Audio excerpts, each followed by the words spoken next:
खुशामदीद, good morning, इस्तकबाल, आप सबका बहुत बहुत स्वागत। प्रोग्राम सलाम जे की जम्मू के स्टूडियो से बराह रास्त मैं आपके साथ आसिफ रशीद, और हमेशा की तरह हमारा और आपका साथ सुबह 10 बजे तक रहेगा। नाजरीन, इस खास प्रोग्राम में आप सब हमारे साथ ज्वाइन करते हैं टेलीविजन स्क्रीन पर देखने और सुनने के अलावा तमाम हमारे छोटे बड़े सोशल मीडिया प्लेटफॉर्म्स पर आप हमारे साथ रहेंगे। यूट्यूब और फेसबुक पर वक्फे वक्फे से नशरियात आप तक पहुंचेंगी। हमारी ऑफिशियल वेबसाइट www.gulistannews.in पर भी हमारे साथ रहेगा। दिन भर की सारी सूरत हाल, भारत पाकिस्तान के दरमियान पुरतनाव सूरत हाल के बाद बैक टू बैक कुछ फैसले, उनके असरात, अवाम के तासुरात, सिक्योरिटी फोर्सेज और हुकूमती इदारों की कार्रवाइयां, एक एक करके इन सब पर इस प्रोग्राम के जरिए और साथ साथ सोशल मीडिया प्लेटफॉर्म्स पर भी आपको ब्रीफिंग मिलती है। न सिर्फ यहाँ पर आपको प्रोग्राम्स देखने को बल्कि विजुअलाइजेशन होगी, बल्कि साथ साथ तहरीरी मवाद तक पहुंचने के लिए आप हमारी ऑफिशियल वेबसाइट पर जाएंगे तो सारी खबरें वहां मिलेंगी। आज के प्रोग्राम में भी इससे पहले हम मौज़ूआत की तरफ जाएं,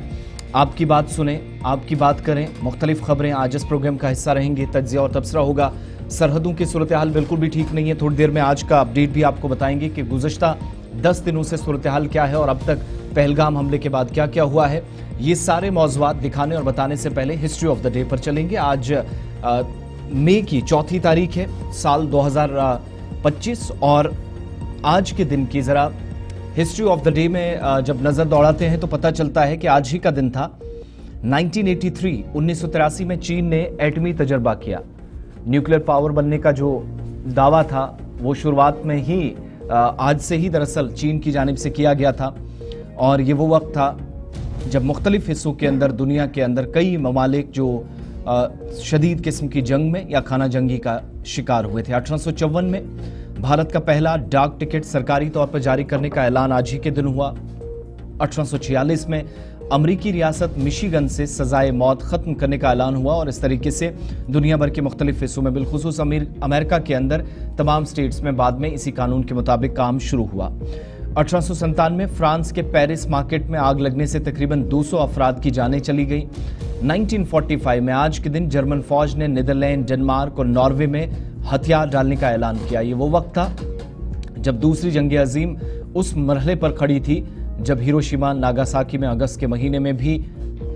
एटम बम का इस्तेमाल हुआ और दुनिया भर के अंदर एक वाज़ेह पैगाम इस तबाही के बाद गया। 1910 में मौजूदा इजराइल के दारुल हुकूमत तिल अबीब की बुनियाद रखी गई। दिन आज का था 1910 में। 1979 मार्गरेट थैचर बरतानिया की पहली खातून वज़ीर आज़म बनी, महिला प्रधानमंत्री आज के दिन बरतानिया की बनी 1979 में। और इसके 11 बरस बाद 1990 में पाकिस्तान ने ऑस्ट्रेलिया को 36 रन से शिकस्त दी, और उस वक्त जो ऑस्ट्रेलिया एशिया कप कहलाता था वो अपने नाम किया। इसके 2 बरसों बाद एक वर्ल्ड कप भी अपने नाम किया गया, लेकिन ये अहम पेशरफ थी उस वक्त। 1494 में क्रिस्टोफर कोलंबस, जो कि जमैका में आज के दिन उतरा, अंग्रेजी कैलेंडर के मुताबिक दिन आज का आता है। साल 1924 आज के दिन पेरिस में 8वें ओलंपिक खेलों का आगाज हुआ था। 1905 में भारत की पहली खातून जज अना चंडी की पैदाइश हुई, जो एक तवील मुद्दत तक अदलिया से जुड़ी रहीं, अदालतों के अंदर मुख्तलिफ हिस्सों में काम किया, और आज के दिन उनकी पैदाइश हुई, और ख़ास तौर से उनकी जो सर्विसेज रही हैं जुडिशरी में उनको याद किया जाता है। 1799 में रियासत मैसूर के हुक्मरान टीपू सुल्तान का भी इंतकाल आज के दिन हुआ है। तो ये चंद अहम वाक़यात इतिहास के पन्नों में, हिस्ट्री ऑफ द डे में, तारीख के आईने में जो आपके सामने फॉर्मेट के मुताबिक रखें। लेकिन आज का दिन और भी इंपॉर्टेंट है, महत्वपूर्ण है। एक एक करके खबरों पर चलेंगे और आपको सारी चीज़ें समझ में बहुत बारीकी से आएंगी। शुरुआत खबरों की करेंगे एग्जीक्यूटिव एडिटर इशफाक गौहर। सबसे पहले इंटरनेशनल बॉर्डर और लाइन ऑफ कंट्रोल की तरफ आपकी तवज्जो मबजूल कराते हैं। चलिए जनाब, सबसे पहले भारत पाकिस्तान के बीच जारी तनाव का आज 10वां दिन है, और आज भी सबसे पहले और बड़ी खबर जो सामने आ रही है वो यही आ रही है कि भारत और पाकिस्तान की अफवाज आमने सामने है। एक बार फिर तकरीबन 8 से 9 मकामात पर सीज फायर वायलेशन हुई है, और पाकिस्तान की तरफ से बिला इश्तियाल फायरिंग का सिलसिला कई मकामात पर लगातार जारी है। आज 10वां दिन है, बॉर्डर्स पर तनाव बरकरार है, और दोनों तरफेन की तरफ से हल्के और छोटे हथियारों का इस्तेमाल लाइन ऑफ कंट्रोल पर किया जा रहा है। तकरीबन 8 मकामात ऐसे हैं जहां पर आज 10वें रोज पाकिस्तान की तरफ से नाजंग मुआहिदे की खिलाफ वर्जी की गई है, और जो ये 10 मकामात हैं उनमें कुपवाड़ा का सेक्टर है, बारामुल्ला का सेक्टर है, पुंछ का सेक्टर है, राजौरी का सेक्टर है, मेंढर के अंदर ये फायरिंग का तबादला हुआ है, नौशहरा सेक्टर है, सुंदरबनी है, अखनूर है। ये वो तमाम बॉर्डर बेल्ट है लाइन ऑफ कंट्रोल के, जहां पर इस वक्त पाकिस्तान और भारत की अफवाज के बीच में गोलीबारी हुई है। ताहम इब्तिदाई खबरों के मुताबिक और दिफाई और अस्करी जरायों के मुताबिक इस गोलीबारी में किसी जानी नुकसान की अभी तक कोई भी इत्तला नहीं है। सरहदें आग उगलना शुरू कर रही हैं। आज 10वां दिन है, अफवाज आमने सामने है। अभी तक हल्के हथियारों का ही इस्तेमाल हुआ है अफवाज की तरफ से, और दोनों तरफैन की तरफ से लगातार फायरिंग का तबादला भी जारी है। आज सुबह एक बार फिर पाकिस्तान की तरफ से कई सेक्टर्स में भारतीय चौकियों को निशाना बनाने की कोशिश की गई, जिसके बाद बाज़ाब्ता तौर पर पलटवार और पलट जवाब भी दिया गया है। लाइन ऑफ कंट्रोल पर गहरी निगाह रखी जा रही है, क्योंकि इस फायरिंग की आड़ में दरअंदाजी भी हो सकती है, और उस दरअंदाजी को रोकने के लिए 3 लेयर सिक्योरिटी सिस्टम पहले ही तमाम सरहदी इलाकों के अंदर मुतारफ करा दिया गया है। ह्यूमन इंटेलिजेंस को और मजबूत कर दिया गया है, और सरहद पार भी गहरी नजर रखी जा रही है। फिजा से लेकर जमीन तक सरहद पर नजर रखी जा रही है, ताकि किसी भी तरीके की कोई कार्रवाई हो तो उस पर माकूल और मौसर जवाब दिया जाए। आज 10वां दिन है जब भारत और पाकिस्तान की अफवाज इस वक्त आमने सामने हैं, और मुसलसल 10 दिन से गोलीबारी का सिलसिला मुख्तलिफ सेक्टर्स के अंदर जारी है। और आज तकरीबन 8 सेक्टर ऐसे हैं जिनमें कुपवाड़ा, बारामुल्ला, पुंछ, रजौरी, मेंढर, नौशहरा, सुंदरबनी और अखनूर सेक्टर है, जहां पर पाकिस्तानी अफवाज की तरफ से बिला इश्तियाल फायरिंग की गई है। शिल्पा शर्मा के पास पहले चलते हैं। जम्मू डिवीजन के अंदर किन किन इलाकों के अंदर फायरिंग हुई है, वो आपके सामने डिटेल्स कुछ रखी भी हैं। मजीद तफसीलात क्या है शिल्पा शर्मा? आज 10वां दिन है और अलग अलग जगहों पर आज भी खबर है कि from LOC to international border रात देर तक अलग अलग जगहों पर गोलियों की गनगरज से फिर से खौफ और दहशत का माहौल देखा गया है। जी बिल्कुल, देखिए आज 10वां दिन है और लगातार अखनूर की बात करें तो अखनूर के लाइन ऑफ कंट्रोल पर जो है वो सीजफायर वायलेशन पाकिस्तान के द्वारा की गई। हालांकि जिस प्रकार से आपने कहा कि छोटे हथियार यहाँ पर इस्तेमाल किए जा रहे हैं, लेकिन पहलगाम टेरर अटैक के बाद जो है वो लगातार कहीं ना कहीं आप देखिए पाकिस्तान जो है वो सीजफायर वायलेशन करते हुए नजर आ रहा है। 10वें दिन भी यानी कि 8 जगहों पर की गई है, वहीं पर अखनूर के लाइन पर भी जो है वो की गई है, जहां पर पाकिस्तान के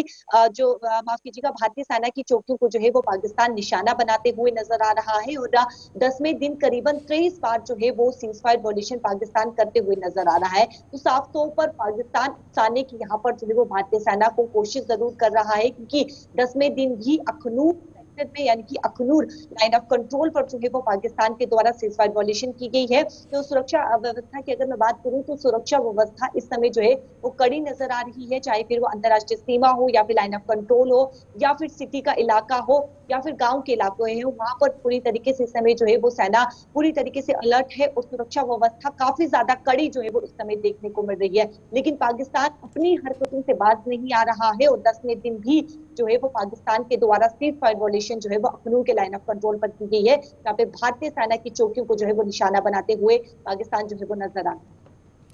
चलिए, बहुत बहुत शुक्रिया डिटेल्स देने के लिए। शिल्पा शर्मा हमारे साथ जम्मू से थी। लाइन ऑफ कंट्रोल और इंटरनेशनल बॉर्डर के डिफरेंट एरियाज, ये कुछ तस्वीरें आज सुबह की, कुछ कल सुबह की, कुछ रात देर गई, क्योंकि सर्च ऑपरेशन भी साथ साथ इन इलाकों में चल रहे हैं। और फॉरवर्ड लाइन ऑफ डिफेंस पर बॉर्डर सिक्योरिटी फोर्सेज और इसके अलावा फौज की जो इजाफी तैनाती भी कुछ मकामात पर अमल में लाई गई।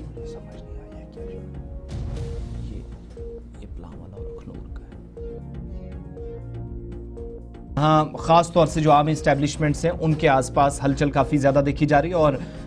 किसी तरह के नुकसान की फिलहाल कोई इतला नहीं है। मगर ये 10 दिन या जो 10 रातें गुजरी हैं, अब जाकर पुंछ राजौरी के मुख्तलिफ sectors including Mendhar, Nowshera, Sunderbani, Akhnoor sectors में और दूसरी तरफ नॉर्थ कश्मीर का बेल्ट जो पहले से उबाल पर था, जहां बार बार हमने इस तरह की खिलाफ वर्जियां देखी हैं, मुसलसल 10वां दिन जब इस तरह की सूरत हाल है। आगे बढ़ते हैं। दूसरी जानिब अब ये याद रखिएगा कि ये कार्रवाइयाँ कब हो रही हैं। आज 12वां दिन है और इन 10 से 11 दिनों के दौरान ये सूरत हाल 22 अप्रैल को जो कुछ पहलगाम वाक़े ने जिस तरीके से जहां खून खराबा हुआ और उसके बाद ये सारी सूरत हाल हमने देखी, लेकिन दूसरी तरफ सिक्योरिटी फोर्सेस या BSF और फौज के अलावा जम्मू कश्मीर पुलिस भी इस वक्त मुख्तलिफ मकामात पर मुतहरिक नजर आ रही है और कार्रवाइयों का आगाज जो कुछ दिन पहले हुआ था वो और तेज किया गया है। एक तो दहशतगर्दों या उनके जो मुआवनीन हैं, OGWs हैं, या किसी पर कोई केस है ऑलरेडी जिनके खिलाफ शिकायतें हैं, उन तमाम लोगों पर भी कार्रवाइयों का सिलसिला तेज किया गया है। और इस क्रैकडाउन में इतलात के मुताबिक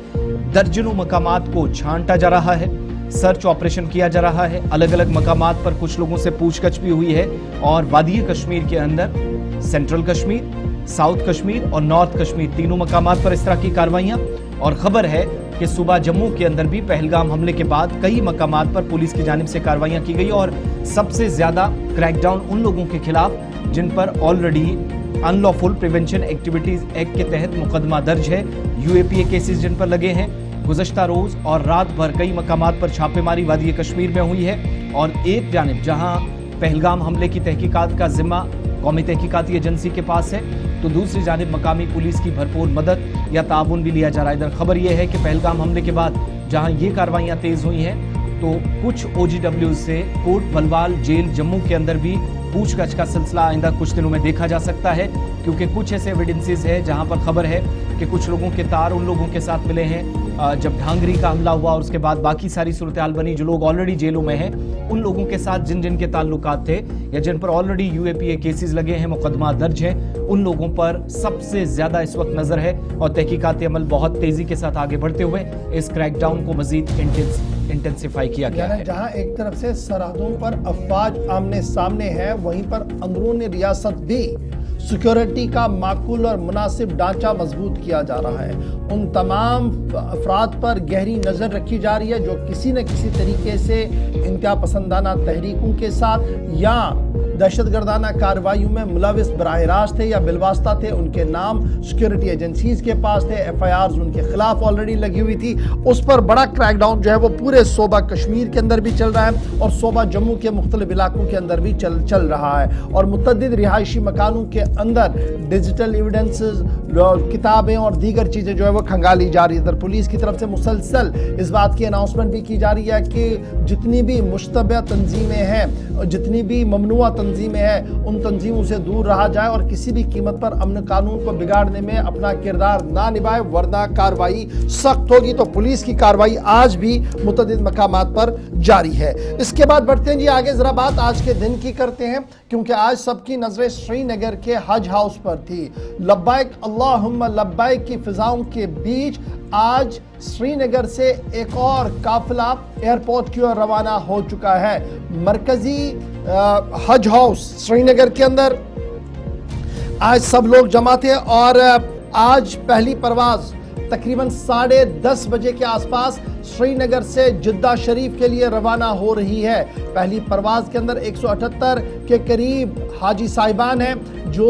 थोड़ी देर पहले श्रीनगर के हज हाउस बेमना हज हाउस से रवाना हुए हैं और उन्हें एयरपोर्ट की ओर रवाना कर दिया गया है। और इन 178 में से तकरीबन 96 मर्द हैं और 82 खवातीन हैं जो आज सफर महमूद के लिए अलग सबा रवाना हुए हैं। रियासती हज कमेटी ने ऐलान किया था कि तमाम हाजी साहिबान जिन्होंने हज के मुकद्दस सफ़र के लिए रवाना होना है वो रियासती हज कमेटी के मरकजी दफ्तर बेमना श्रीनगर सुबह 5 बजे से 5:30 बजे के दरमियान पहुँचे और हाजी साहिबान के लिए खुसूसी इंतजाम गेट पर और बाहर भी किए गए थे। और बाज़ाब्ता तौर पर जिनके पास पासेस थे, जिनको बाज़ाब्ता तौर पर अलाउ किया गया था, उन्हीं हाजी साहिबान को मखसूस दायरे में लेकर अंदर आने की इजाज़त दे दी गई। रिक्कत अंगेज मनाजिर के बीच आज आप देख सकते हैं कि हाजी साहिबान की रुखसती हो रही है। और थोड़ी देर पहले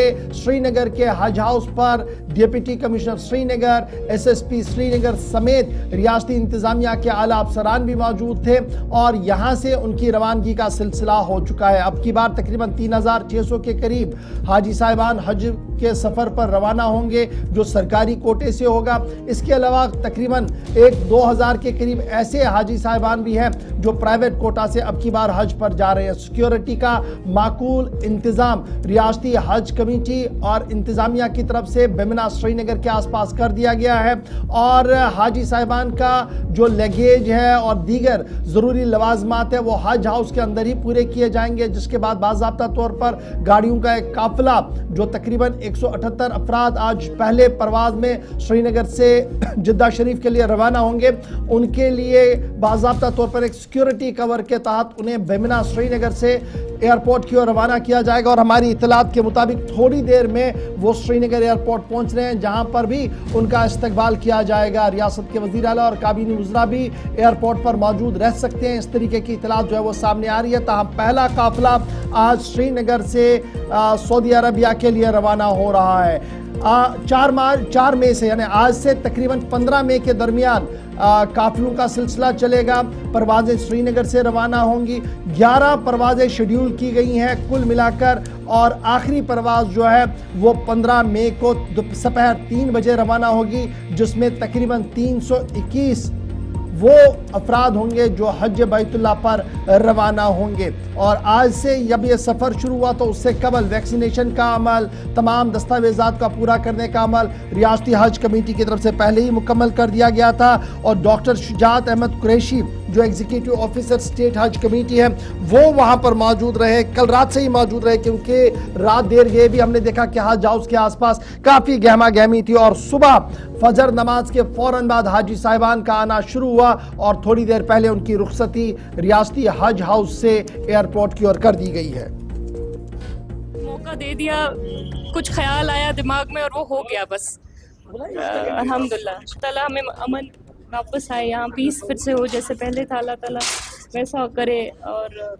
हम इस मुश्किल से निकलें जिसमें हम हैं। अल्हम्दुलिल्लाह इंशाल्लाह ठीक होगा सब। पीस, अमन, खुशहाली, कामयाबी, कामरानी सब बच्चों के लिए अल्लाह ताला हम लोगों को सही रास्ता दिखाए कि हम लोग कुछ अच्छा करें इस कौम के लिए, यही दुआ रहेगी इंशाल्लाह। वारिया ज़्यादा खुशी अल्लाह ताला सुंदी करम न सोन कहीं रोल अल्लाह ताला सुंदी करम तम कर नामजद अमे खतर तमो दित अस मौका इंशाल्लाह वो वुक ताम कचा कोशिश करवाई मे दो 3 दिन चीर गसान तिम दोन बोल मे 2-3 लट वुक तान नाद क्या यम लट अल्लाह ताला सुन करम यम लट नाद बस अल्लाह ताला बख्शन सारे ईमान सारे वातन तोतनस बे क्या हेको वन ईमान बख्शन सारे तो बे कर पन फजल पन करम ये उम्मत मुस्तमस पे अल्लाह ताला क्या सन हालात वनस खराब उम्मत अल्लाह ताला बख्शन सारे ईमान बे कर पन फजल करम ये उम्मत तो हजरत युते वरी बने तो दिख अल्लाह ताला ने बे इंतहा खुशी कि बार बार उस पत इंसान आजिज गसान खुदायस कुन पत आवाज़ी करान खुदाया अस कर खुद कबूल और अल्लाह ताला करें पूर आलमस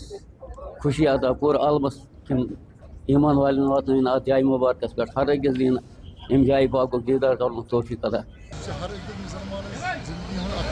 तमन्ना खुदाई कर वातन अस जाय पाकस पे ताकि दिन वात मेन गेटस पे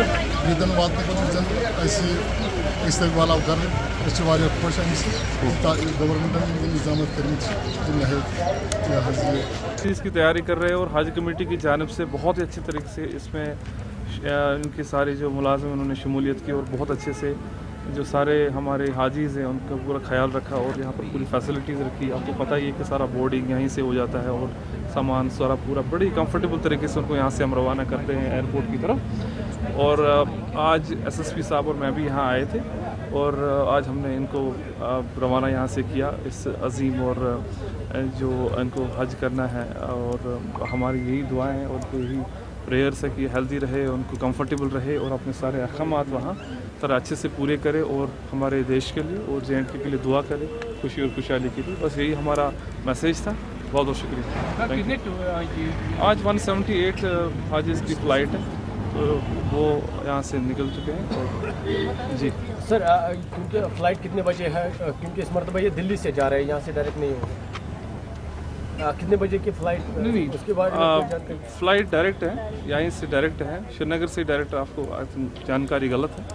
डायरेक्ट फ़्लाइट यहीं से है और बिल्कुल कंफर्टेबल तरीके से पहुँच जाएंगे मदीना शरीफ। Thank you. हुज्जाज इकराम हैं उनकी तादाद 3334 है और उस में से जो पहला काफ़िला आज रवाना हुआ है वो 178 हुज्जाज इकराम पर मुश्तमिल है जो कि यहाँ से रवाना किए गए हैं और यहाँ डिस्ट्रिक्ट एडमिनिस्ट्रेशन जो मौजूद थी और ऑफिसर्स जो मुतलका ऑफिसर साहिबान हैं वो मौजूद थे। आप हजरात भी आए, हम आपका भी शुक्रिया अदा करते हैं कि उनको बड़े अच्छे ढंग से यहाँ से उनको अलविदा कहा गया है और हमने उनसे दरख्वास्त की है हुज्जाज इकराम से कि वो अपने मुल्क के लिए, अपने वतन के लिए, अपने लोगों के लिए, अपने शहरियों के लिए, हिंदू मुसलमान सब लोगों के लिए, जितने भी यहाँ बसने वाले लोग हैं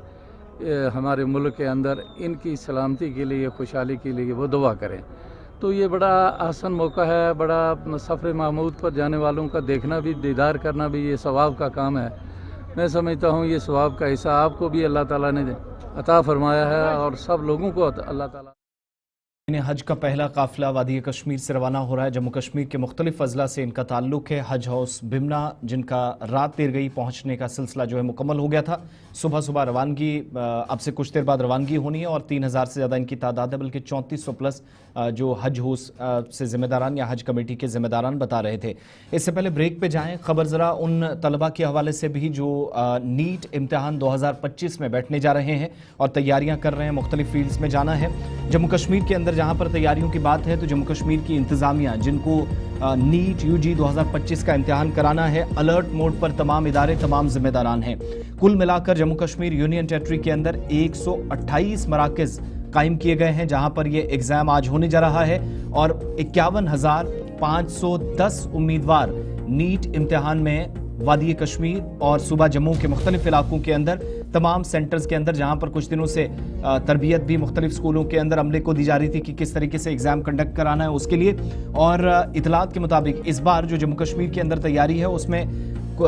1347 MBBS सीट्स हैं जिनके लिए तलबा का या नौजवानों का इंतखाब होगा, जिनकी सिलेक्शन होगी। और इसी तरीके से BDS के लिए 229 सीटें हैं। इन तमाम लोगों ने आज इम्तिहान देना है और ओवरऑल 51,510 उम्मीदवार जो 128 मराकज़ में आज इम्तिहान देंगे। जम्मू कश्मीर के 10 अजला में इन सेंटर्स का क़याम अमल में लाया गया है और 10 अजला के अंदर 6 कश्मीर सूबे में, 4 सूबा जम्मू के अंदर हैं। इस सिलसिले में मुतलका हुकाम ने इस बात की भी तस्दीक की है कि आज जब इम्तिहान है तो कोई एक मकामात पर अगर ज़रूरत पड़ी तो ट्रैफिक डाइवर्जन के हवाले से पहले से इक़दाम किए गए हैं। मुख्तलिफ जगहों पर CCTV कैमरे के ज़रिए निगरानी हो रही है। इसके अलावा फ्रिस्किंग का एक अमल भी मुख्तलिफ मकामात पर देखा गया है। आज दिन में ये देखेंगे ख़ास तौर से जो 51,000 से ज़्यादा उम्मीदवार 1347 MBBS सीटों के लिए, 229 BDS सीटों के लिए, ये जो इस बार इस कंपटीशन में जा रहे हैं, इनके लिए बैठने, ख़ास तौर से बाकी जो सहूलियात सेंटर के अंदर हों, प्रीमाइसेस के अंदर हों, वो तमाम तैयारियां मुकम्मल कर ली गई हैं। इतलात के मुताबिक इस बात को यकीनी बनाने के लिए तमाम कंसर्न लोगों को पहले से इस सिलसिले में तैयारी कर दी गई थी और डिपार्टमेंट ऑफ एजुकेशन में, हायर एजुकेशन डिपार्टमेंट के एडिशनल चीफ सेक्रेटरी शांत मनु की जानिब से बाज़ाब्ता तौर पर इस बात की तस्दीक की गई है कि 51,510 उम्मीदवार जब आज 10 अजला में इम्तिहान देने के लिए बैठेंगे तो 107 जम्मू कश्मीर के सरकार के जो सेंटर्स हैं, 21 ऐसे सेंटर्स हैं जो ऐसे मरकज़ हैं जो सेंट्रल इंस्टीट्यूशंस हैं, यानी कुल मिलाकर 128 सेंटर्स ओवरऑल यूनियन टेरिटरी के 10 अजला में। तमाम चीफ एजुकेशन ऑफिसर जो CEOs हैं उनको ये जिम्मेदारी सौंपी गई है कि वो हर जगह, हर सेंटर में सारी सूरत हाल की निगरानी करेंगे। National testing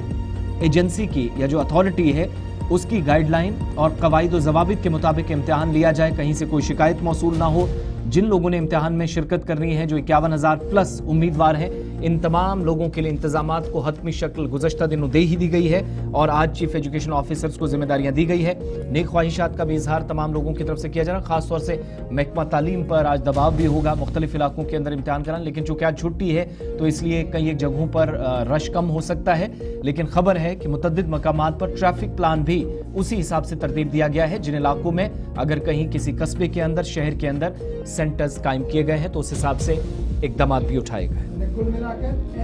NEET under graduate 2025 का इम्तिहान आज होने जा रहा है और तमाम तर इंतजामात को मुकम्मल कर लिया गया है। नेशनल टेस्टिंग अथॉरिटी की तरफ से बाज़ाब्ता तौर पर जो गाइडलाइंस हैं, उन गाइडलाइंस के तहत ही जम्मू कश्मीर के 107 मराकज़ के 128 मराकज़ के अंदर भी इम्तिहान लिए जाएंगे। वक्त हो गया जी एक छोटे से ब्रेक का। ब्रेक के उस पार आएंगे तो ज़रा बात करेंगे माहौलियात की, क्योंकि माहौलियात के महकमे से वाबस्ता अफराद का मानना है कि कार्रवाई की गई है। आगे बढ़ेंगे तो ज़रा बात भारत और पाकिस्तान के जंगी जनून की भी करते हैं, और रूस का बयान, एक बड़ा बयान सामने आया, उस पर बात करते हैं। पाकिस्तान इस वक्त क्या कुछ कर रहा है उस पर भी गुफ्तगू करेंगे, और मुस्लिम ममालिकों ने जो लाइन खींची है वो लाइन भारत पाकिस्तान जंग में कितनी इंपॉर्टेंट है, बताएंगे आपको छोटे से ब्रेक के बाद।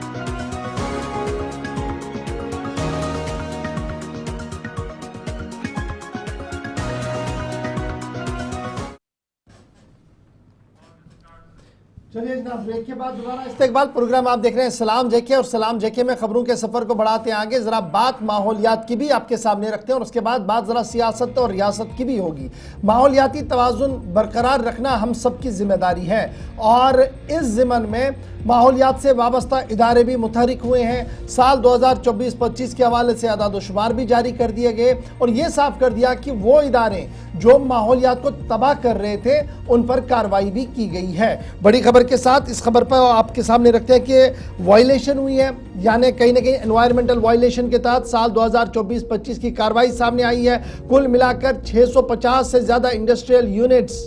सन्नती यूनिट्स को बंद कर दिया गया है। जम्मू कश्मीर के अंदर 650 से भी ज़्यादा ये यूनिट्स है, और ये भी साफ कर दिया गया कि जहां पॉलीथीन पर पाबंदी है तो तकरीबन 530 क्विंटल पॉलीथीन सीज किया गया, और तकरीबन 19 लाख से ज़्यादा रकम जो है वो जुर्माने के तौर पर भी वसूल किया गया है। जम्मू कश्मीर हुकूमत की तरफ से ये साफ कर दिया गया है कि जो इन्फोर्समेंट विंग है वो मुसलसल ये कार्रवाई करती रहेगी ताकि माहौलियाती तवाज़ुन को बरकरार रखा जाए। इन्फोर्समेंट विंग की तरफ से ये साफ कर दिया गया कि environmental protection act 1986, water prevention control of pollution act 1974 and air prevention and control pollution act 1981, इन तीनों कानूनों की किसी भी कीमत पर खिलाफ वर्जी करने की किसी को भी इजाज़त नहीं होगी। और अगर कोई इंडस्ट्रियल यूनिट है,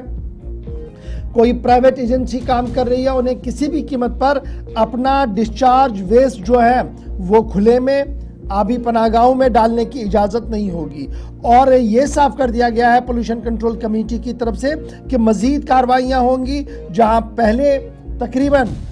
560 से ज़्यादा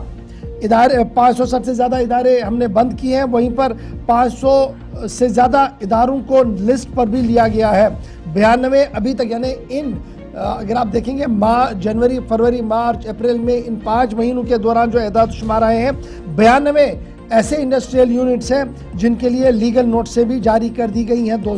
और ये साफ कर दिया गया है कि ये जो कानून है इसकी सख्ती के साथ अमल दरामद होगा। अब जब ये इंडस्ट्रियल यूनिट्स की बात करते हैं तो हमारे अस्पतालों पर भी एक नज़र डालिएगा, फिर हमारे सरकारी इदारे जिनमें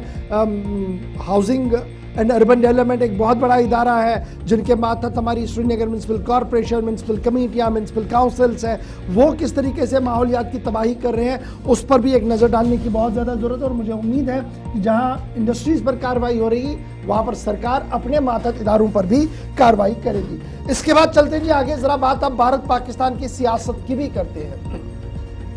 भारत और पाकिस्तान की अफवाज आमने सामने हैं, लेकिन भारत सरकार की तरफ से डिप्लोमेटिक एफर्ट्स तेज किए जा रहे हैं। यानी महाज जो डिप्लोमेटिक महाज है, जिस तरीके से वहां पर बैक टू बैक कामयाबियां भारत को मिल रही है, वहीं पर रूस का भी एक और बड़ा बयान सामने आया है। और सफारती महाज पर एक और कामयाबी लेते हुए रूस की तरफ से यह साफ कर दिया गया है कि वो भारत पाकिस्तान के मौजूदा तनाव पर तशवीशमंद है और चाहता है कि भारत और पाकिस्तान दोनों जौहरी मुल्क हैं, डिप्लोमेटिक चैनल्स यानी सफारती चैनल्स के जरिए से इस मसले का हल निकालें।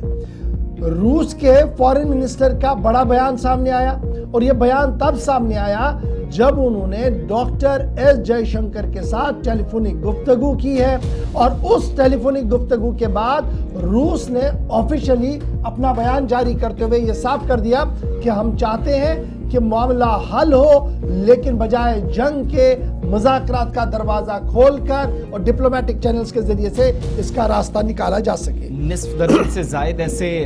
वज़ीर ख़ारजा हैं जिनकी टेलीफोनिक गुफ्तगू हुई है वज़ीर ख़ारजा डॉक्टर एस जयशंकर के साथ। कुछ ऐसे लोग जिन्होंने पहले पाकिस्तान में भी इस्लामाबाद के साथ रब्ता किया कि मौजूदा सूरत हाल में कशीदगी कम की जाए, जंग की तरफ दो जौहरी ताकतें ना बढ़े। कल हमने आपको बताया था कि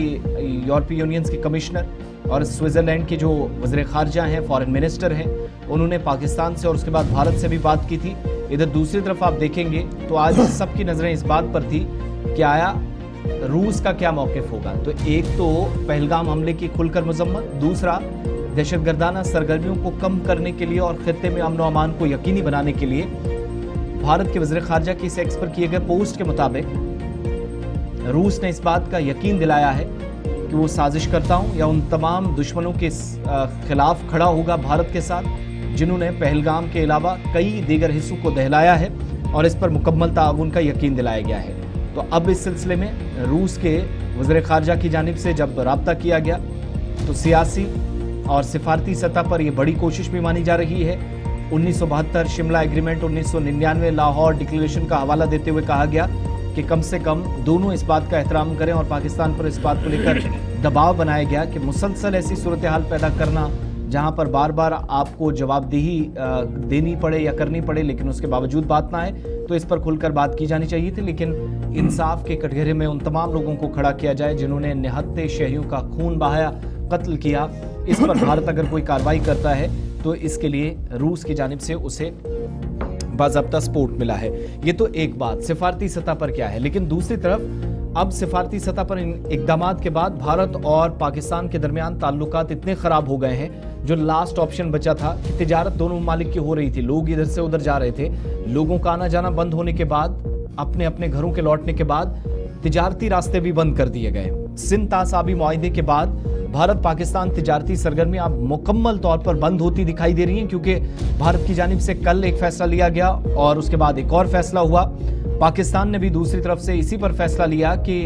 भारतीय जहाज़ों को वो अपनी बंदरगाहों के करीब नहीं आने देगा, उनको बंद रखने का ऑफिशियली फैसला किया। लेकिन यह फैसला कब हुआ, याद रखिएगा कि गुज़श्ता 24 घंटों में एक बड़ा कदम भारत सरकार ने उठाया था, जिसमें बरामदात और दरामदात पर मुकम्मल पाबंदी आयद की गई थी, और वजारत कॉमर्स जो भारत सरकार की और इंडस्ट्रीज उसकी इजाजत के बगैर कोई भी पाकिस्तान के लिए ना चीज जाएगी ना वहां से आएगी, इंपोर्ट एक्सपोर्ट बंद करने के फैसले के बाद। यानी मेल पार्सल जो चिट्ठियां आई जाती थी, पार्सल्स आते, उन पर भी पाबंदी भारत सरकार की तरफ से लगा दी गई थी, और उसी का हमने देखा कि पाकिस्तान ने भी रात देर गए फैसला लिया है और उनने साफ कर दिया कि उनकी बंदरगाहों के आसपास भारतीय जहाज को लंगरअंदाज होने की इजाजत नहीं दी जाएगी। और पाकिस्तानी अखबारों के मुताबिक ये फैसला तब लिया गया जब भारत और पाकिस्तान के लोग इस वक्त आमने सामने भी हैं, दोनों तरफ की बातें हो रही हैं, सियासी महाज पर अपनी बातें हो रही हैं, लेकिन अस्करी महाज पर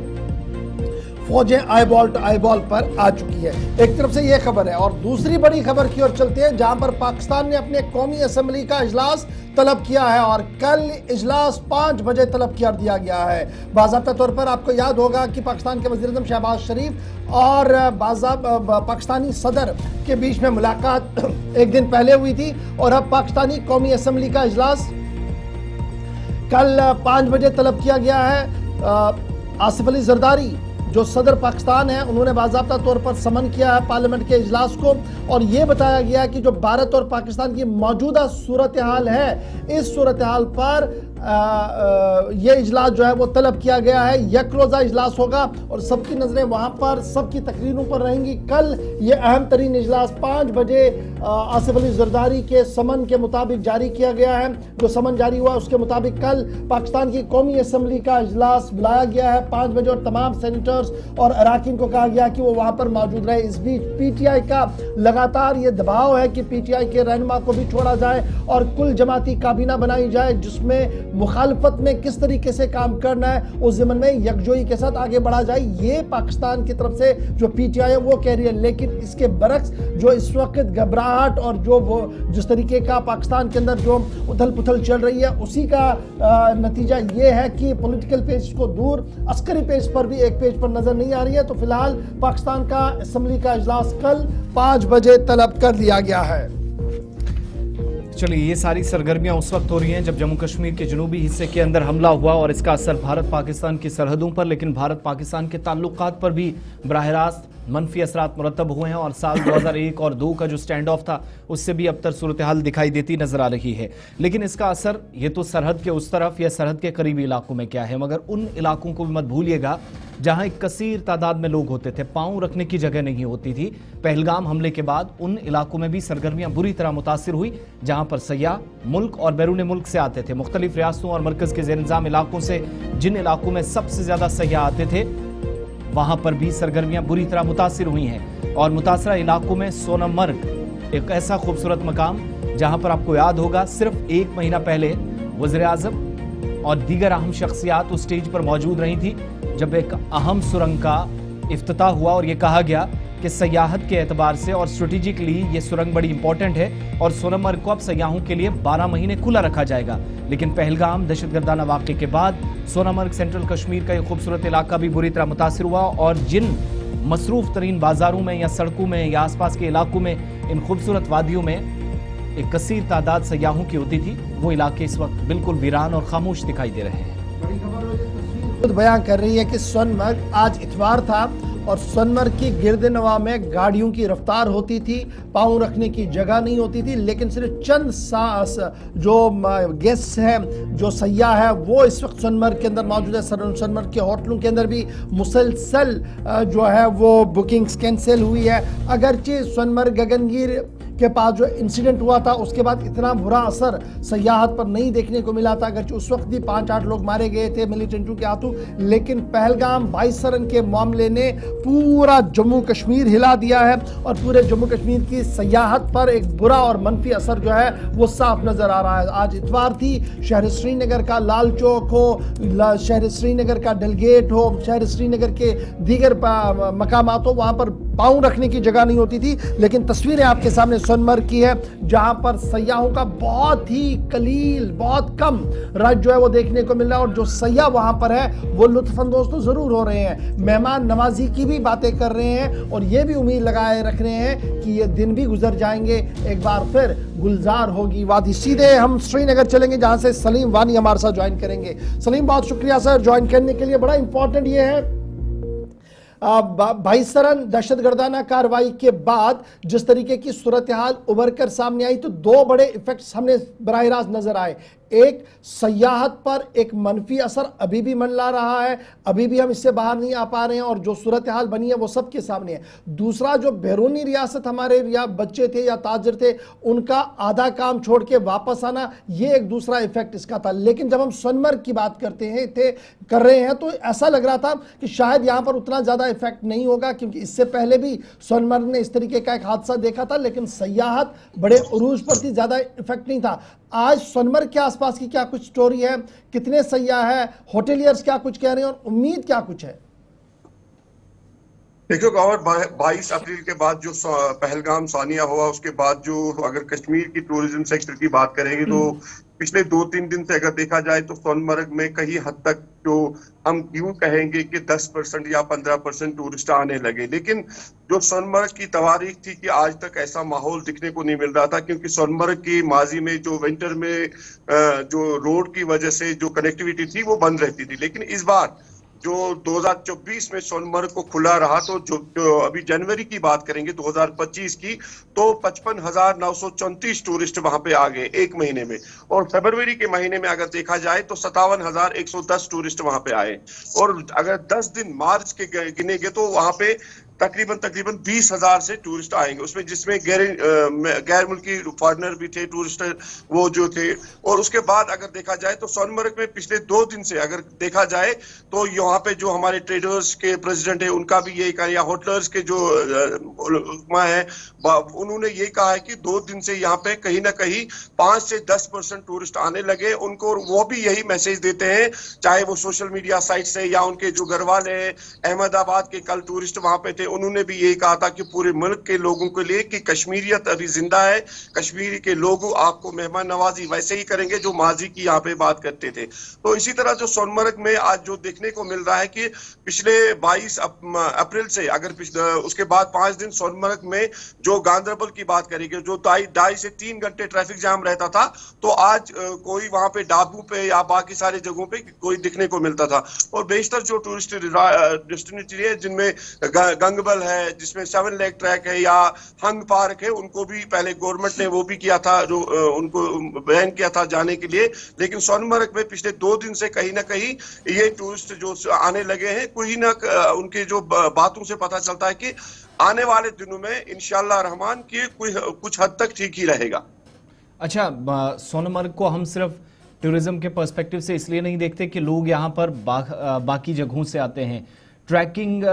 के हिसाब से भी सोनमर्ग का मकाम जो है वो काफ़ी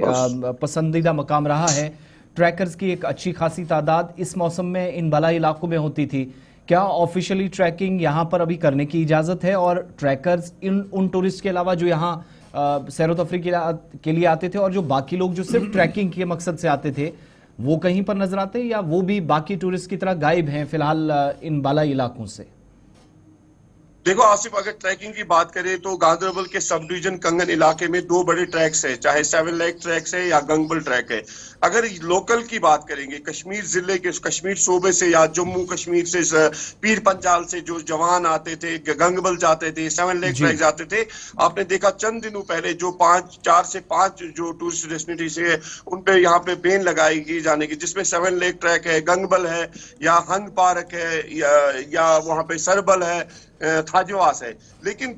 जो यहाँ के लोकल है अभी उनको भी रोक दिया है कई दिनों के लिए, क्योंकि जो इस टाइम सर्च चल रहा है पूरे गांधरबल के इलाके में, जो भी पहाड़ी इलाके हैं, चाहे 7 लेक ट्रैक का इलाका, चाहे गंगबल का है, वहां पे इस टाइम सर्च चल रहा है। फौजी जवान वहां पे गए हैं, जम्मू कश्मीर पुलिस का ग्रुप वहां पे गया है। पूरी तरह से जो इस पर सर्च चल रहा है पहाड़ी के जंगलों इलाकों में। उसके बाद क्या राजनीति रहेगी एडमिनिस्ट्रेशन की, सिक्योरिटी एजेंसीज की, उसके बाद ही देखा जाए। लेकिन इस टाइम पूरी तरह से वहां पे बैन किया गया है, किसी को वहां पे। चलिए, बहुत शुक्रिया। मोहम्मद सलीम वानी हमारे साथ सोनमर्ग से जुड़े हुए थे, जो बता रहे थे सयाहों की बहुत कम तादाद है, लेकिन जो ट्रैक्स खोले गए थे वो पहले ही बंद कर दिए गए थे, सर्च वहां पर चलाई जा रही है और एक सेंस ऑफ सिक्योरिटी प्रिवेल करने की पूरे कश्मीर के अंदर कोशिश की जा रही है। बहरहाल सरहदें आग उगल रही हैं, सयाहत पर हमारी नजर है और इस बीच जो मैसेज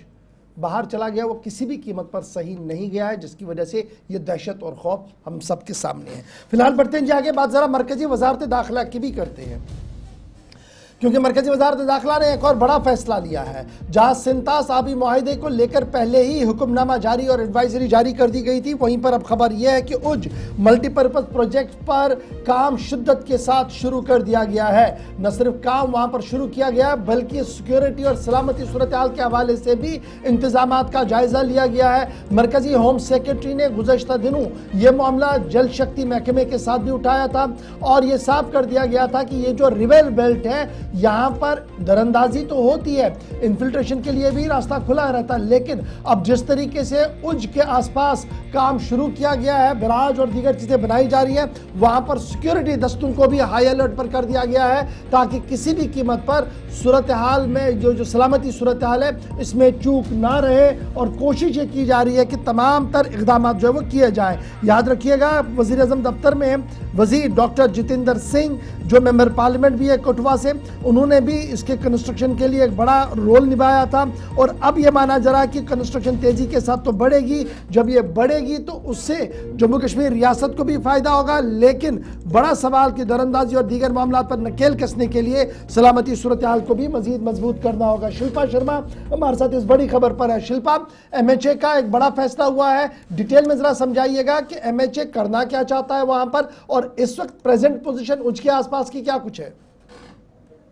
देखिए, पहलगाम अटैक के बाद केंद्रीय गृह मंत्रालय के द्वारा उच्च मल्टीपर्पज प्रोजेक्ट में जो है वो हस्तक्षेप किया गया और उसमें तेजी लाने के लिए कहा गया है, जहाँ पे जल शक्ति जो मंत्रालय है उनको भी तेजी लाने के लिए कहा गया और साथ ही साथ इस प्रोजेक्ट को समय सीमा पर जो है वो पूरा करने के लिए यहाँ पर जो है वो कहा गया है। देखिए, उच्च मल्टीपर्पज प्रोजेक्ट की बात करें तो काफी समय से ये डिले चल रहा था। इसकी जो डिटेल प्रोजेक्ट रिपोर्ट है वो काफी समय से जो है यानी कि रिवाइज जो है वो की जा रही थी और काफी डिले चल रहा था, लेकिन अब केंद्रीय गृह मंत्रालय के द्वारा किया गया और उसमें तेजी लाने की बात की गई है। देखिए, उच्च मल्टीपर्पज प्रोजेक्ट जो कि कठुआ जिला और साथ ही साथ आसपास के जो क्षेत्र हैं वहां पर जो है वो एक लंबे रास्ते को ये तय करेगा और इस प्रोजेक्ट को जो है वो महत्व तब मिला जब ये खबर सामने आई कि उच्च जो नदी क्षेत्र है वहां पर जो है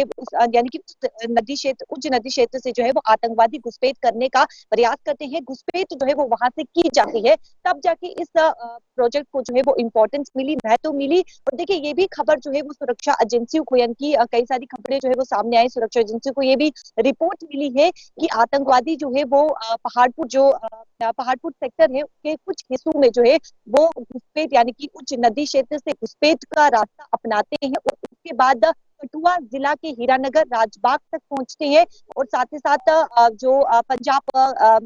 जो पड़ोसी पंजाब का जिस प्रकार से बायामल है वहां तक पहुंचते हैं और उसके बाद जो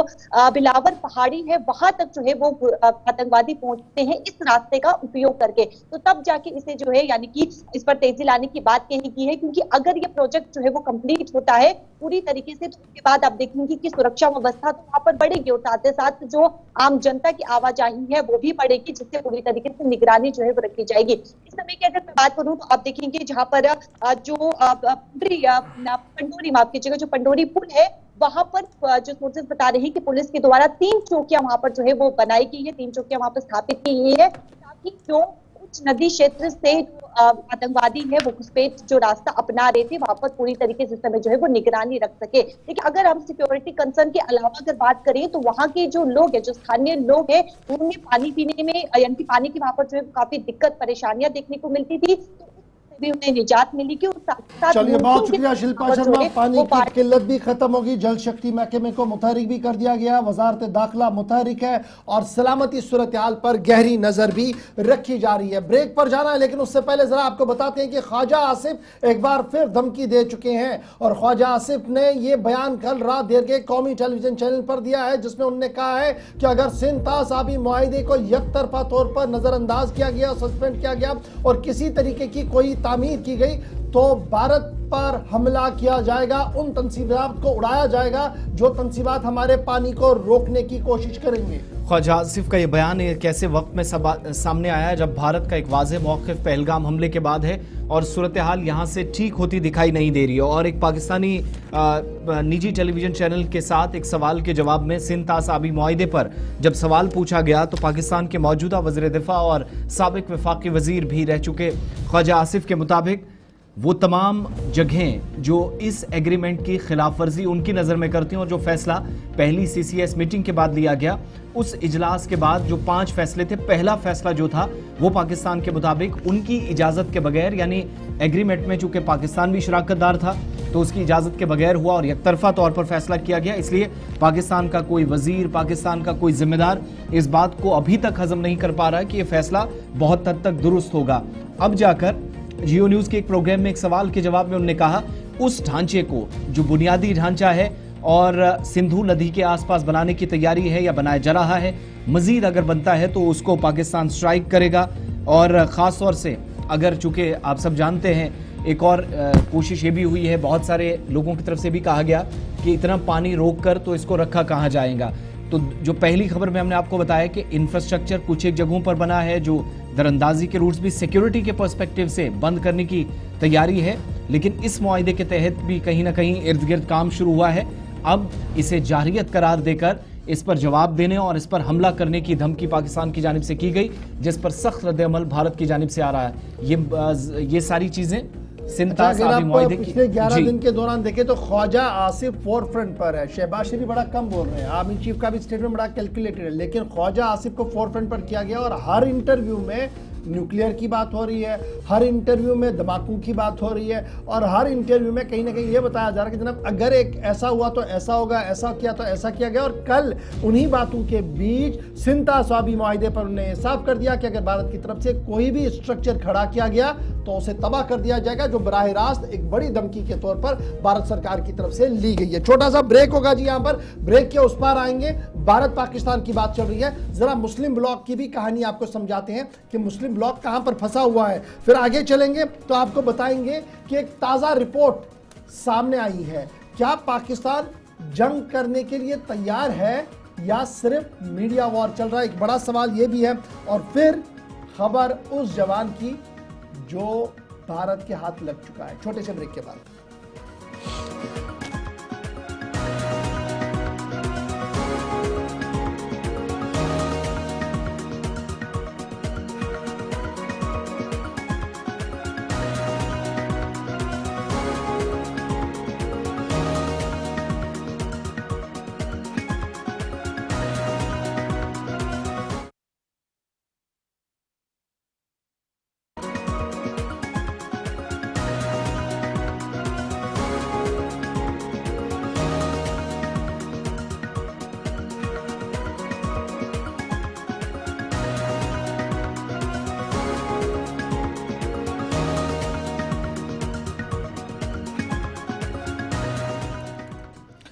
ब्रेक के बाद इस्तकबाल आप सबका। प्रोग्राम आप सलाम जी के देख रहे हैं जम्मू के स्टूडियो से बराह रास्त। तीसरे और आखिरी पड़ाव में हम दाखिल हुए हैं। बात अब जरा करते हैं भारत पाकिस्तान की पुरतनाल सूरत हाल के बीच, जहां ख्वाजा आसिफ का एक तरफ का स्टेटमेंट आपको बताया, लेकिन मुतअद्दिद ममालिक की जानिब से इस कशीदगी को कम करने की कोशिशें जारी हैं। दीगर कई ब्लॉक्स के साथ मुस्लिम ममालिक भी इस वक्त मैदान में कूदे हैं और इस कशीदगी को कम करने की कोशिश की जा रही है। एक तरफ सऊदी अरब, कुवैत, कतर, मुत्तहिदा अरब अमारात, इन तमाम लोगों की जानिब से कोशिशें जारी हैं, इंक्लूडिंग टर्की भी।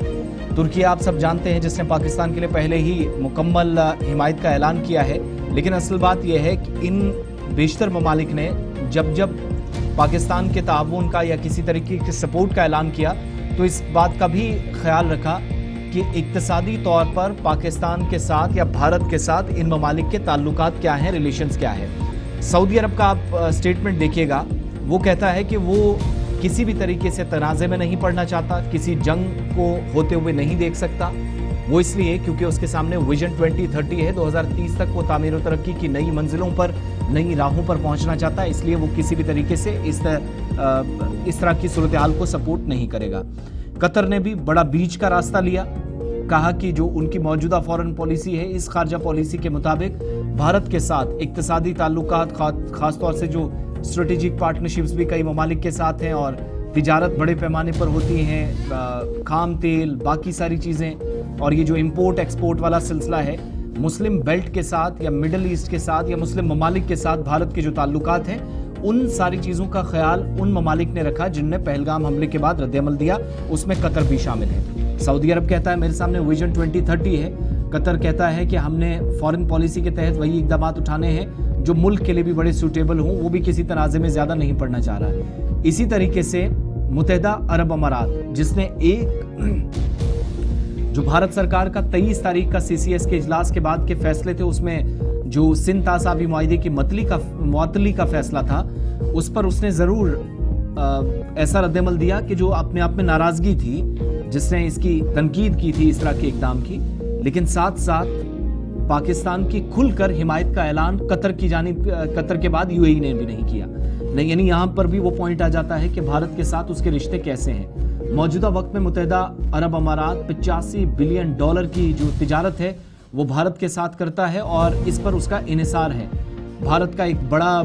तबका जो मजदूर तबका है मुत्तहिदा अरब अमारात में काम करता है, इन्वेस्टमेंट्स की हैं और बड़ा बैलेंस तरीके से इस वक्त कतर चलने की कोशिश कर रहा है। ईरान की तरफ चले जाएंगे तो ईरान ने भी बड़ा बीच वाला रास्ता लिया। उनके वज़ीर ख़ारजा सामने आए, एक्स पर पोस्ट किया कि मैं दोनों ममालिक को अपील करता हूँ कशीदगी कम हो, और यहाँ तक कह दिया कि वो मीडिएटर के तौर पर भी किरदार अदा करने के लिए तैयार हैं। जबकि भारत और पाकिस्तान बरसों से इस बात को नहीं मानते कि जब भी कोई दोनों के दरमियान बराह रास्त अगर बातचीत होती भी, ऐसे हालात बनते हैं, तीसरे फरीक को वो शामिल नहीं करेंगे। कोशिशें आप साइड लाइन से देखते हैं, मगर डायरेक्टली आकर मीटिंग में बैठेगा ये बहुत कम देखा गया है। तो ईरान ने भी वही रास्ता लिया, मीडिएशन की भी बात की और इक्तिसादी जो ताल्लुकात हैं और खित्ते के अंदर अमन व इस्तेकाम के लिए ईरान का ये मौक़िफ़ है कि भारत के साथ अच्छे रिलेशंस होना बहुत ज़रूरी है, रीजनल बैलेंस बना रहे, पीस हो, स्टेबिलिटी हो और इक्तिसादी तौर पर जो मामलात हैं उनके साथ भी वहाँ कोई ख़राबी ना हो। तो एक तो वो, दूसरा छाबहार पोर्ट का जो मंसूबा है वो आप सब जानते हैं, वो भारत और ईरान दोनों तरफ से अगर मुश्तरका कोशिशें ना हुई तो वहाँ पर भी काम मुतासिर होगा। यानी तिजारत के कॉन्टेक्स्ट में जब आप उसको देखेंगे तो पाकिस्तान को इस पोर्ट के जरिए भी साइडलाइन करने की कोशिश सिर्फ पिछले साल ही हुई थी, आप सबको याद होगा। और फिर ईरान के भारत का दौरा, फिर वहाँ के जो हुकाम है वो भारत आना, ये सारा सिलसिला हमने देखा। तो ईरान भी मौजूदा सूरत हाल में कोई तल्ख कलामी हो भारत के साथ इस चीज़ से बच रहा है। फिर तुर्की परसों वॉरशिप्स भी दिए, खुलकर सपोर्ट का भी ऐलान किया, लेकिन ऐसा कदम उठाया गया कि जहां से भारत भी उसके साथ नाराज ना हो। 10 बिलियन का जो इस वक्त तिजारत है, 2024 में सिर्फ उसने इतने कदम उठाए कि 10 बिलियन की जो तिजारत है, ट्रेड है, वो पाकिस्तान के साथ हुई है और किसी भी तरीके से माफ कीजिएगा भारत के साथ हुई है, तो कोई कन्फ्रंटेशन वो नहीं चाहते। तो अब असल बात यह है कि तुर्की का जो रिस्पॉन्स है, डिप्लोमेटिक स्टेटमेंट्स हैं, वो बताती हैं, इस चीज़ की तरफ इशारा करती हैं कि भारत के साथ कोई भी बराह रास्त टक्कर नहीं चाहता। खुलकर क्लैरिफिकेशंस दी जाती हैं,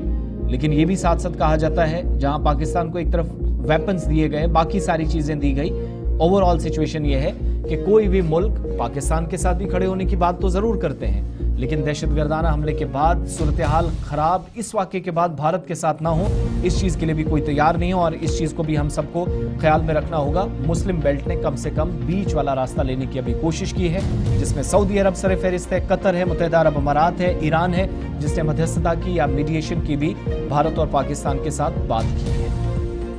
चलिए जनाब, ये तो की बात मुस्लिम ब्लॉक की कि क्या कुछ चल रहा है, यानी कहीं ना कहीं एक कदम पाकिस्तान के साथ भी है कि जनाब ठीक है जी, लेकिन भारत को किसी भी तरीके से नज़रअंदाज नहीं किया जा रहा है। एक बड़ी आबादी है, एक बड़ी रियासत है और यहाँ पर तिजारत और दीगर चीज़ें जो है वो सबसे बड़ा इंपॉर्टेंट फैक्टर प्ले कर रही हैं। इसके बाद जरा आगे बढ़ते हैं, बात उस रिपोर्ट की करते हैं जिस रिपोर्ट के आने के बाद सब लोग ये सोच रहे हैं कि क्या वाकई तौर पर जंग होगी भी, और पाकिस्तान इस पोजीशन में है जो मुसलसल ये कह रहा है कि जनाब कुछ भी हुआ तो हम वापस पलटवार करेंगे। क्योंकि ये मामला तब सामने आया जब साबिक आर्मी चीफ की कहानी सामने आई और अखबारात और तमाम रिसर्च को खंगालने के बाद ये खबर सामने आई है कि पाकिस्तान फिलवक्त इस पोजीशन में नहीं है कि वो ज़्यादा देर तक दिफा कर सके, क्योंकि दिफाई लाइन पर जो वॉर फाइटिंग कैपेबिलिटी है वो सिर्फ 4 दिनों की है। तोपखाना, असलाजात सिर्फ 4 दिनों तक महदूद रह सकता है। अगर मल्टी फ्रंट पर पाकिस्तान को लड़ना पड़ा तो सिर्फ 4 दिन में खाने, ये जो चारों खाने जो है वो चित हो सकते हैं। और ये साफ कर दिया गया कि शॉर्टेज जो है वो आर्टिलरी एम्यूनेशन की है। आर्टिलरी एम्यूनेशन की सबसे ज़्यादा कमी इस वक्त पाकिस्तान के अंदर है। पाकिस्तान ऑर्डिनेंस फैक्ट्रीज POF जो है उन्हें यह काम सौंपा गया था कि आप जनाब जल्दी जल्दी से इस पर ज़रा काम करें, लेकिन आलमी मंडी में जिस तरीके से रेट्स बढ़े हैं, जिस तरीके की हालात बने हैं यूक्रेन हमले के बाद, उसके बाद बहुत ज़्यादा मुश्किलें पाकिस्तान के लिए बन चुकी है। और इस वक्त जो इतलात और ख़बरें सामने आ रही है कि तकरीबन क्रिटिकल पोजीशन ये है कि 155 mm के शल जो M109 हाउविज़र टैंक के लिए लगते हैं, 122 मिलीमीटर रॉकेट जो BM-21 के लिए लगता है, सिस्टम के लिए लगता है, इसके साथ साथ दीगर जो चीज़ें हैं वो इस वक्त बहुत ज़्यादा कमी है जो नहीं मिल पा रही है पाकिस्तानी अफवाज को। अब आप ये खबर जब हम आपके सामने रख रहे हैं तो ये क्लेम कहाँ से आया है, ये बातें कहाँ से आई है, तो आसिफ मुनीर साहब जो कमर जावेद बाजवा साहब थे आर्मी के फॉर्मर चीफ, 2 मई सन 2025 की उनकी एक तकरीर, उसके बाद पाकिस्तानी ज़राया ब्लॉग के अंदर मुकम्मल डिटेल्स और उन डिटेल्स के बाद आलमी पैमाने पर जो हालात बदले, जो सूरत हाल है, उन तमामों को खंगालने के बाद दिफाई और अस्करी ज़राया ये बता रहे हैं 4 दिन मतलब 96 घंटे से ज़्यादा पाकिस्तान जंग के लिए नहीं टिक सकता है। ये इस वक्त वो खबर है जो सिर्फ भारत के अंदर नहीं बल्कि भारत के बाहर बड़े अखबारों ने भी अपने छोटे बड़े सफात के पर जगह दी है, अंदर या बाहर उसको जगह दे दी है, क्योंकि ये आर्टिकल तब सामने आया जब farmer army chief Qamar Javed Bajwa थे, उन्होंने इस बात को माना था कि पाकिस्तान के पास ये मुश्किलें बड़ी पड़ी है। मई 2 तारीख थी सन 2025 को कमांडर कॉन्फ्रेंस हुई थी, उसके बाद ही ये सूरत हाल जो है ये खुलकर सामने आई कि सूरत हाल इस वक्त क्या कुछ बनी हुई है। चलिए अब आगे बढ़ते हैं। भारत पाकिस्तान की बात हो रही है तो आपको जरा उस जवान की बात भी बताते हैं जो पाकिस्तानी रेंजर्स का है, लेकिन इस वक्त मुतअद्दिद रिपोर्ट्स और खबरें हैं कि वो भारत के पास है, यानी हिरासत में लिया गया है और सरहद अबूर की गई तो उसे भारत सरकार की जानिब से, बल्कि जो माफ कीजिएगा जो BSF के एहलकार हैं उनने इसको हिरासत में लिया। तो अब ये मान कर चलिएगा कि एक जवान इस तरफ से पाकिस्तानी रेंजर्स के पास चला गया और दूसरा जवान जो उस तरफ से इधर आया वो भी पकड़ लिया गया और इसकी तस्वीर भी अब सोशल मीडिया पर वायरल होना शुरू हो गई है। इतलात के मुताबिक ये तस्वीरें खुद पाकिस्तानी सोशल मीडिया पर आई हैं जिन्होंने पाकिस्तानी एस्टैब्लिशमेंट को लिखा कि मतलब ये वो जवान है जी जो मिसिंग है। राजस्थान में जहां पर काम करने वाला या पाकिस्तान रेंजर्स में खिदमत अंजाम देने वाला ये एहलकार और पाकिस्तानी अकाउंट्स की तरफ जाएं तो इसकी अभी तक तस्दीक तो नहीं हो पाई है, लेकिन 23 साल ये जवान बताया जाता है जो भारत के इस वक्त या BSF के पास है। फिलहाल इसके बाद रात देर गए फ्लैग मीटिंग भी हुई है, ये भी कंफर्मेशन है, लेकिन उसका नतीजा कोई नहीं निकला है क्योंकि पाकिस्तान का एक नेगेटिव रिस्पांस 23 अप्रैल के बाद आपको याद होगा एक पहलगाम हमले के बाद BSF का एक जवान पुरनाम कुमार शाह जो पाकिस्तानी फौज ने बैनुल-अक़वामी सरहद पर पंजाब के रास्ते जब कहा गया कि गलती से रास्ता पार किया तो उसको तमाम तरह की कोशिशों के बावजूद भी वापस नहीं लाया गया और यहाँ तक कि पाकिस्तान में सूरत हाल ऐसी है कि उनने जोश में आकर मना कर दिया कि वो जवान को नहीं लेंगे। हालांकि इंटरनेशनली बड़े टाइज होते हैं, कवायद और ज़वाबित होते हैं और रूल्स में उस दायरे में रहकर काम करना होता है। एहतिजाज भी भारत सरकार की जानिब से किया गया, 3 back to back flag meetings हुई, लोकल कमांडर्स आपस में मिले, लेकिन कोई भी इस तरह की मीटिंग इस नतीजे पर नहीं पहुंची कि BSF के जवान पुरनाम कुमार शाह को वापस लाया जा सके। उस जवान को वापस लाने की अभी कोशिशें ही थी कि पाकिस्तानी रेंजर्स का एक एहलकार इस तरफ चला आया राजस्थान फ्रंटियर में और इस वक्त BSF की कस्टडी में है। दिफाई ज़राए भी इस बात की तस्दीक करते हैं और हो सकता है कि अब बहुत जल्द आज दिन में भी मजीद फ्लैग मीटिंग्स हों और दोनों तरफ के जवान उधर का इधर वापस आ जाए, इधर का उस तरफ चला जाए, क्योंकि अब तकरीबन सिक्योरिटी के पर्सपेक्टिव से देखेंगे बड़ा हसास मामला है और बैलेंस चीज़ें हुई हैं। एक उधर चला गया एक इधर, क्योंकि अब तक पाकिस्तान मना कर रहा था कि वो किसी भी एहलकार को, ये जो BSF का जवान है उसको वापस नहीं भेजेगा। ये सब उस वक्त हुआ था, कशीदगी काफ़ी ज़्यादा थी और शायद उससे भी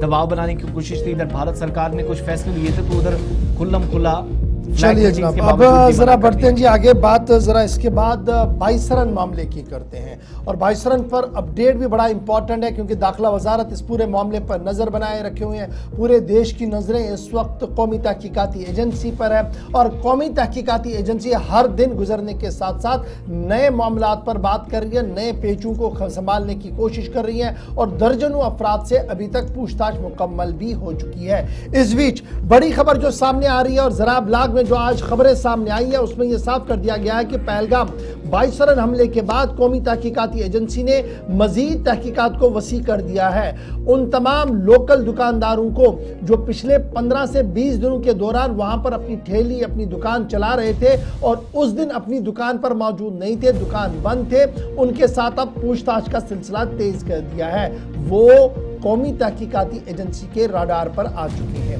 और यह भी देखा जा रहा है कि जो वहां दुकानदार मौजूद नहीं थे, जिनके आर्जी दुकानें वहां पर खोलने की इजाजत दी गई थी, उनका इंटरनेट प्रोटोकॉल डिटेल्स खंगाली जा रही है, यानी इंटरनेट पर कहां पर कनेक्टेड थे उस दिन, क्या क्या उन्होंने किया और वो तमाम डिटेल जो रिकॉर्ड जो है वो निकाली जा रही है ताकि मजीद कोई क्लू क्या उस दिन का उनके पास तो नहीं है। याद रखिएगा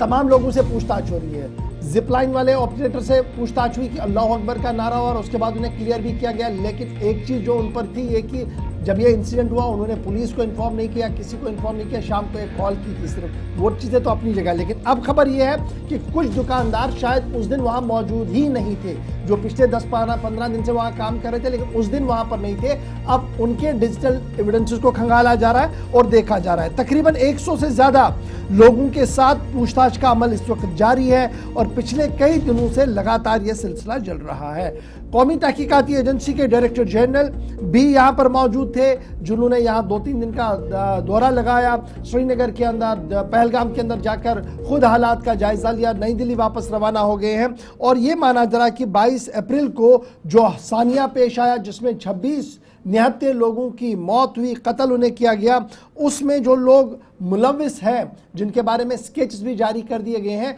उनके बारे में मजीद मालूमात हासिल करने के लिए और मजीद डिटेल्स खंगालने के लिए कौमी तहकीकाती एजेंसी इस वक्त कार्रवाई कर रही है। फिदा हुसैन हमारे साथ है। फिदा, जरा अपडेट करें। पिछले कई दिनों से हम देख रहे हैं कि कौमी तहकीकाती एजेंसी ने पूरे इलाके को छान मारा है, जो मुश्तबे अफराद हैं उनके साथ पूछताछ चल रही है। अब उन लोगों से पूछताछ चल रही है जो जिनकी दुकानें वहां पर थी, आरजी दुकानें, लेकिन उस दिन वो वहां पर मौजूद नहीं है, उनके डिजिटल एविडेंस को खंगाला जा रहा है। मजीद अभी क्या कुछ सूरत हाल है और क्या कोई साइन ऑफ नॉर्मलसी पहलगाम के अंदर और स्पेशली बाइसरन के आसपास कहीं नजर आ रही है?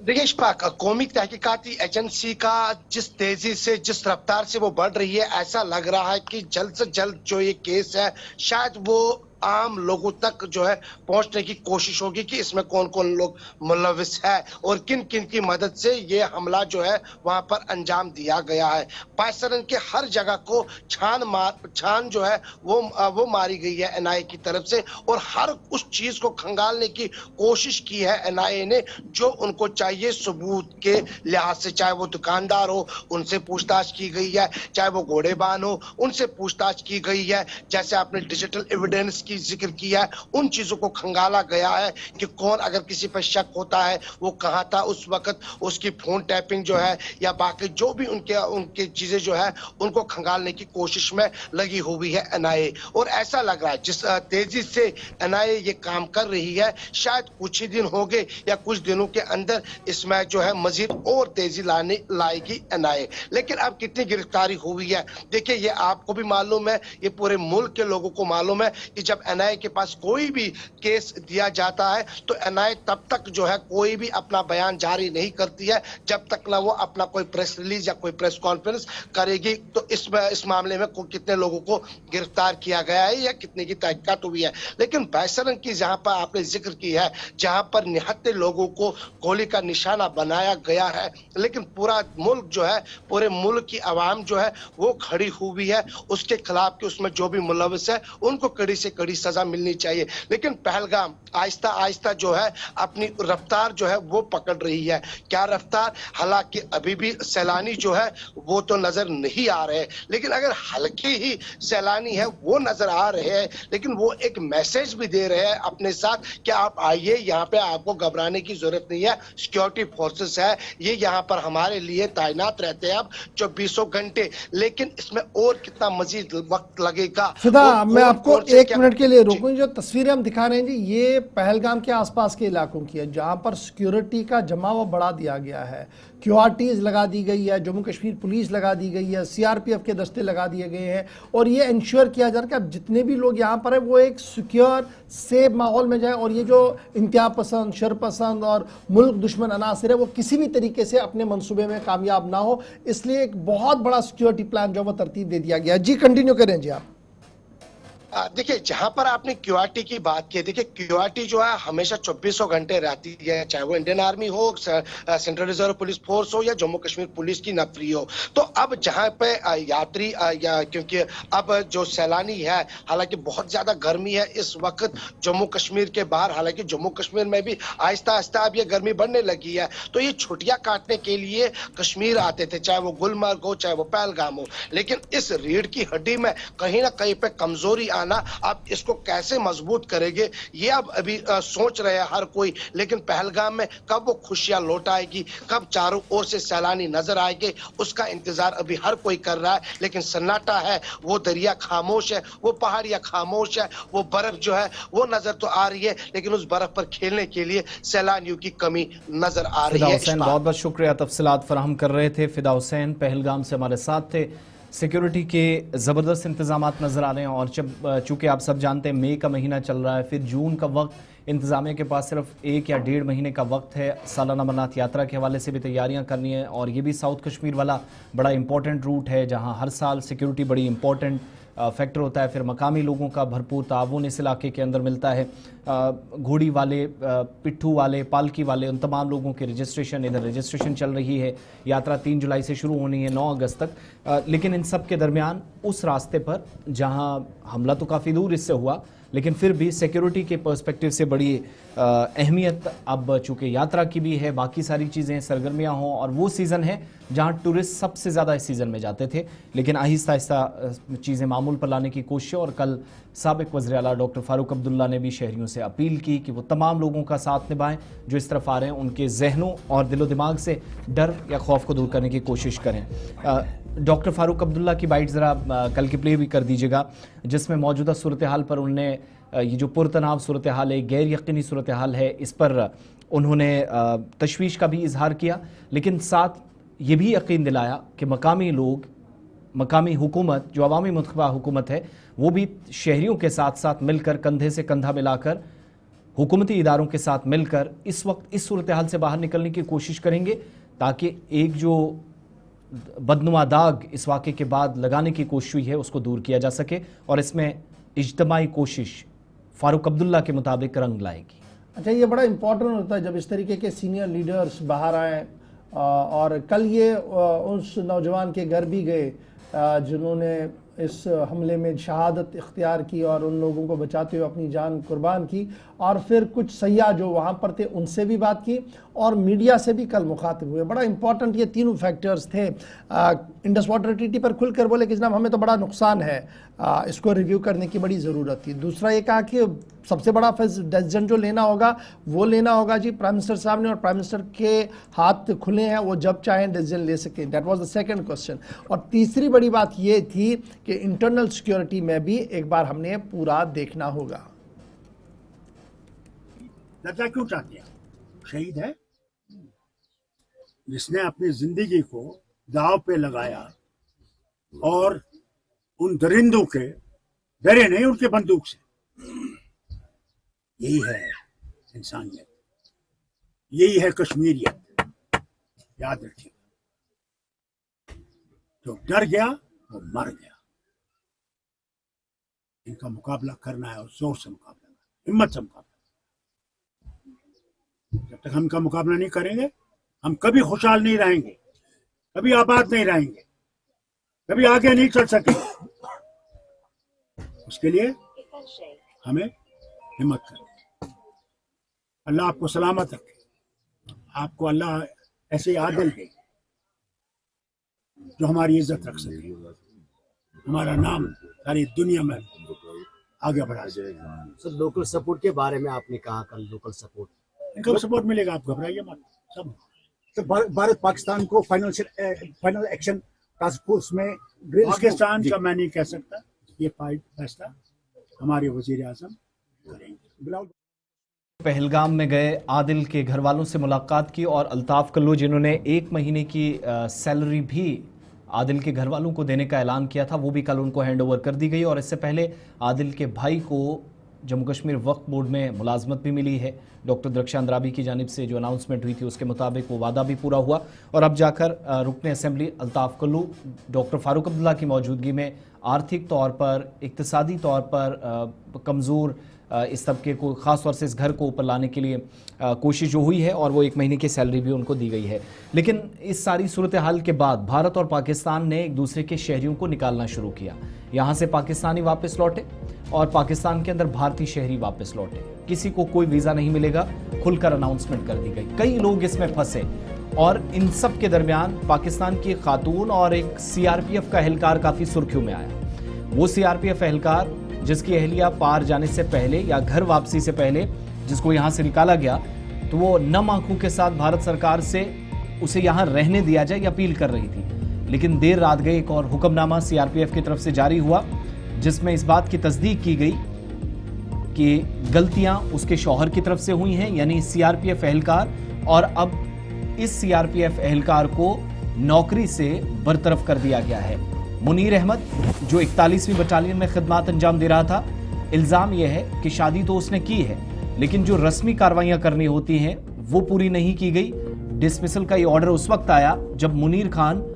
जिसने शादी की और उसके बाद शादी छुपाने का भी इस पर इल्जाम है। और आप सबको याद होगा कि यह मसला जम्मू कश्मीर हाई कोर्ट में भी पहुंचा तो एडवोकेट अंकुर शर्मा के मुताबिक सीआरपीएफ के हेडक्वार्टर में उन्होंने तमाम रस्मी कार्रवाइयों के लिए कागजात जमा कराए। यहां तक कि उन्होंने ये भी कहा था कि 15 दिनों का वक्त हुकूमत को मांग दिया गया है कि आप जवाब दें इस तरह के केसेस पर। लेकिन दूसरी तरफ ये बात भी सामने आई कि उन्होंने सीआरपीएफ के हेडक्वार्टर में कागजात जमा कराए थे, अभी वहां से अप्रूवल नहीं मिला था। सिक्योरिटी के पर्सपेक्टिव से बड़ा इंपॉर्टेंट था क्योंकि मुनीर उस एजेंसी में काम कर रहे हैं जो नेशनल सिक्योरिटी में कलीदी किरदार अदा करती है सीआरपीएफ में, और वो रस्मी कार्रवाई अपनी तरफ से डॉक्यूमेंट्स दिए लेकिन अभी इजाजत नहीं मिली थी, कागजात पेंडिंग थे। इसी दौरान कहा जाता है कि उन्होंने व्हाट्सएप के जरिए एक मुख्तसर तकरीब की, निकाह किया और बाद में मिनहाल खान नाम की इस लड़की को यहां लेकर भी आए जिसको आप कौमी सलामती के लिए खतरा या खदशात का इजहार ये बड़ा इंपॉर्टेंट है। बरतरफ इन किया। पर दो चीजें हैं, अब तो ये अदालत में भी चल रहा है, ज्यादा बात नहीं कर पाऊंगा। इनका वीजा एक्सपायर हुआ था मार्च 2022 को और इनके मुताबिक जी इन्होंने अपने लॉन्ग टर्म वीजा के लिए अप्लाई किया था, इसलिए वो नहीं चली गई थी।